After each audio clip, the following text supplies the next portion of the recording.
Kami putra-putri pejuang Pepera yang adalah anak cucu dari pelaku sejarah Pepera tahun 1969 membentuk himpunan organisasi dengan nama Presidium Putra-Putri Pejuang Pepera Provinsi Papua sebagai wadah untuk memberi diri dan berbakti terhadap Negara Kesatuan Republik Indonesia dan mempersatukan kembali semangat perjuangan para pendahulu demi kesatuan negara Republik Indonesia. Kami siap memperjuangkan dan berkomitmen untuk satu, terus berjuang sebagai amanah suci dalam menjalankan nilai-nilai keputusan Pepera sebagai tumpah darah para pendahulu. Dua, mengawal pembangunan di tanah Papua dengan semangat Pepera dalam bingkai NKRI. Tiga, sebagai putra-putri Papua mengawal NKRI demi mencegah pihak-pihak yang tidak mengetahui sejarah yang akan memecah bangsa dan negara. Empat, memelihara semangat di antara kami serta memberikan berkat kepada putra-putri Papua yang tidak mengetahui sejarah untuk membuka hati dengan kesucian Roh Kudus dalam menghormati tumpah darah pejuang Pepera dalam wadah Negara Kesatuan Republik Indonesia. 5. Bersatu mempererat pelukan di antara kami serta masyarakat di tanah Papua agar dunia mengetahui masyarakat Papua tidak pernah mengkhianati sejarah. Demikian ikrar kami, semoga Bapa Tuhan Allah di surga menyertai langkah kami dan memutus mata rantai kebencian. Atas berkat rahmat Roh Kudus, sucikan hati kami untuk mencapai kemakmuran di negeri kami. Hari ini Presidium yang akan menyatukan kembali apa yang sudah dilakukan oleh pendahulu kita, orang tua kita terdahulu, akan dipersatukan kembali, akan dihidupkan kembali. Tentunya kita memahami sampai dengan hari ini Papua masih diwarnai dengan konflik. Dari ekstrim lagi saya bilang, sampai hari ini masih ada pertumpahan darah terus terjadi di Papua. Kenapa ini terjadi? Nah itu, kalau yang beragama Nasrani silakan buka Mazmur 2 ayat 1. Mengapa rusuh bangsa-bangsa? Karena suku-suku bangsa mereka-reka perkara sia-sia. Padahal Tuhan sudah tunjukkan tanda, kan gitu toh? Nah, tanda-tanda Tuhan sudah tunjukkan. Ya. Di sini tahun 69 ketika Pepera itu terjadi, Tuhan menunjukkan tanda untuk masyarakat Papua. Ya. Tanda bahwa Tuhan sudah menunjukkan rancangannya Papua sebagai bagian dari NKRI itu yang terbaik. Nah, kenapa sampai hari ini masih terjadi rusuh? Karena itu kita mereka-reka perkara yang sia-sia. Apa perkara yang sia-sia itu? Semua perkara yang lahir dari otak manusia itu semua sia-sia. Karena yang hanya terjadi adalah apa yang dikehendaki oleh Tuhan. Itulah yang kita lihat sampai hari ini. Walaupun direka seperti apapun, dengan gerakan seperti apapun, kita bisa juga melihat tanda-tandanya. Apakah ada dampaknya? Apakah ada dukungannya? Kan tidak ada. Kembali Tuhan tunjukkan semua itu sia-sia. Nah, sedangkan Tuhan sudah menunjukkan Papua sebagai bagian dari Indonesia, itu rancangan Tuhan. Dan Tuhan sudah bilang bahwa rancanganku bukan rancangan kecelakaan, kan gitu. Tapi rancanganku adalah rancangan keselamatan, damai dan sejahtera. Tetapi kenapa yang kita ambil kok kecelakaannya?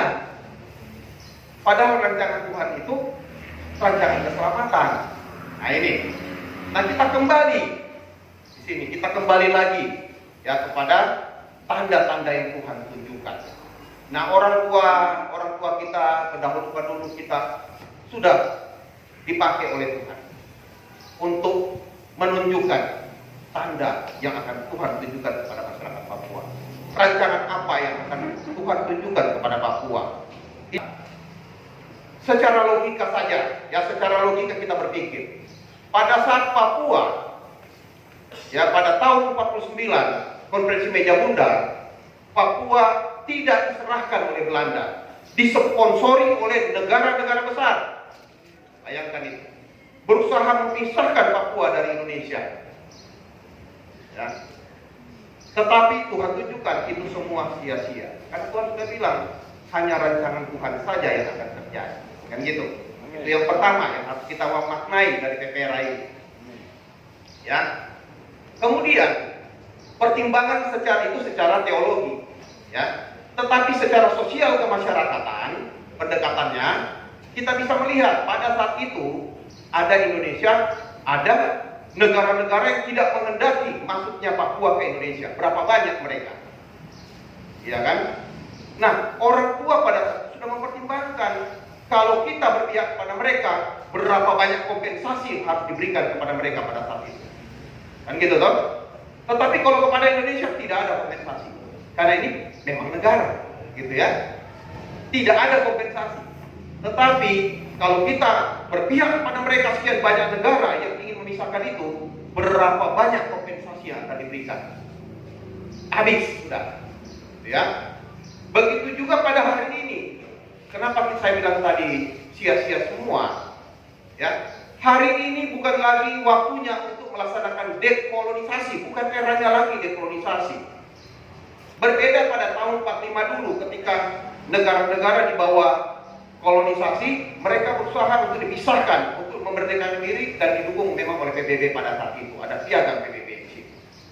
Tetapi hari ini bukan lagi eranya dekolonisasi. Makanya hari ini semua negara yang berusaha memisahkan diri dari suatu negara, ya, suatu daerah memerdekakan pisah, kita bisa lihat jadi apa. Paling dekat kita Timur-Timur, sekarang bisa lihat Timur-Timur jadi apa. Kita lihat Kosovo, kita lihat Sudan Selatan, ya kan? Jadi apa mereka? Ya kan? Mereka memang dipisahkan, tetapi kompensasinya akhirnya mereka tidak punya apa-apa hari ini. Habis semuanya. Nah hari ini ya bukan eranya lagi dekolonisasi. Ya. Apabila itu dilakukan, habis. Ya. Dari ujung ke ujung tidak akan ada lagi milik orang Papua. Dan mereka juga bukan bangsa kita. Contoh misalnya di Irak sana. Coba bisa dilihat di Irak. Hari ini Irak punya apa? Karena mereka ingin menumbangkan Saddam Hussein. Ya kan? Akhirnya kompensasi. Saya akan dukung kalian. Tapi saya minta itu. Kilang minyak sana. Oke, deal. Tanda tangan. Kan itu? Nah, datang lagi negara B. Saya minta itu. Semua mereka bersekutu jadi sekutu untuk hantam Saddam Hussein. Saddam Hussein tumbang. Tapi sekarang lihat Irak jadi apa? Apakah Papua akan mengikuti itu? Dan gitu. Nah ini harus menjadi salah satu pemikiran yang dikembangkan nanti oleh P5 untuk melanjutkan apa yang sudah ditanam oleh orang tua pada saat itu. Suatu pilihan yang cerdas, suatu pilihan yang tepat. Ini. Jadi secara sosial kemasyarakatan, pilihan itu sudah sangat tepat. Secara hukum, PPRA itu disahkan, diakui oleh seluruh negara di dunia. Dari 114 negara yang hadir pada saat PPRA, pada saat pengesahan PPRA, ya, itu 80 negara menyatakan setuju. Ya, 84 kalau nggak salah ya, menyatakan setuju dan tidak ada yang tidak setuju. Hanya ada yang abstain, itu negara-negara Afrika, tidak bersikap. Artinya semuanya setuju, kan gitu. Secara hukum itu sah, makanya diresmikan oleh PBB, disahkan bahwa PPRA itu sah. Jadi secara hukum PPRA itu berkekuatan hukum sah. Artinya kalau sampai hari ini ada yang mempersoalkan lagi yang masa lalu itu, semuanya sia-sia. Tidak ada. Kenapa kita tidak ambil rancangan Tuhan itu?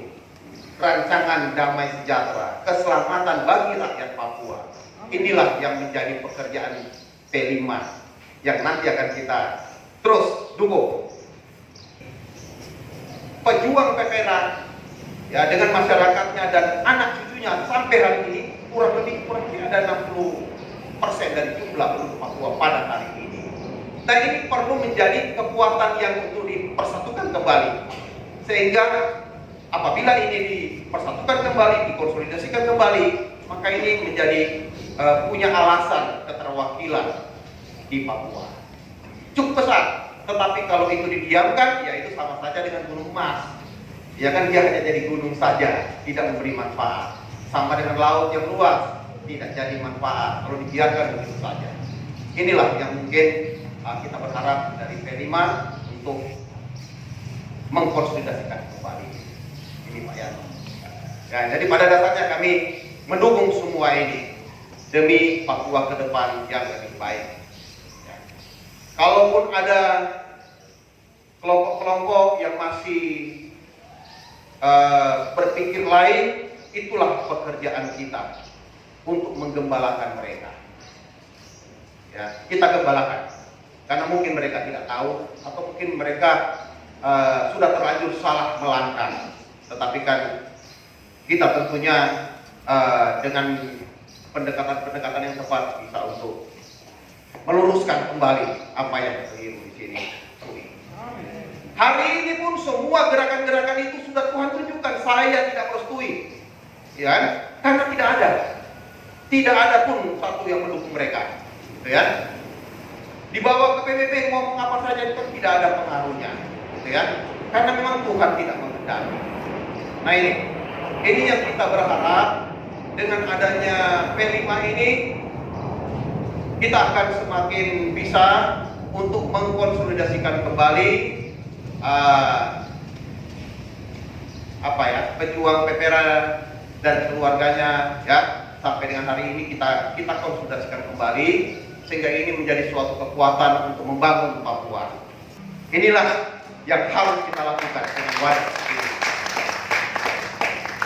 Demikian saya pikir yang perlu saya sampaikan di sini. Sekali lagi kami sangat senang, sangat bangga dengan organisasi ini.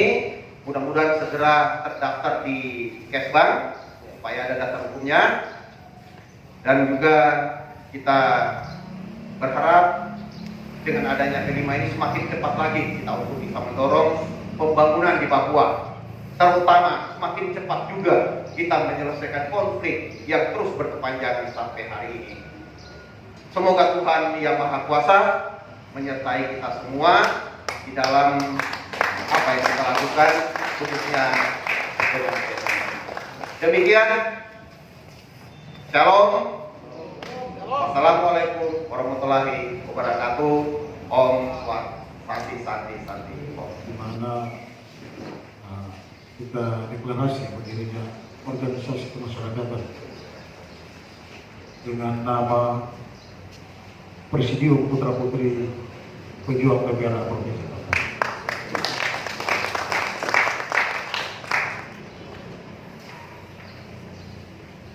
Rencana berdirinya ormas ini sudah sejak 2018. Kita sudah berpikir untuk bagaimana seluruh putra putri, anak cucu dari dewan tokoh-tokoh yang terlibat dalam Dewan Musyawarah PPRA di tahun 1969 untuk kita bentuk satu wadah, kita rangkul semua untuk kita memberikan tanggung jawab atas keputusan daripada orang tua kita yang terlibat dalam Dewan Musyawarah PPRA di tahun 1969 dan memutuskan, ini yang penting, mereka sudah memutuskan bahwa Papua adalah bagian daripada negara kesatuan Republik Indonesia. Jadi kami buat wadah ini untuk berkomitmen menjaga, mengawal keputusan itu. Ormas ini untuk mengawal, menjaga keputusan PPRA. Itu ya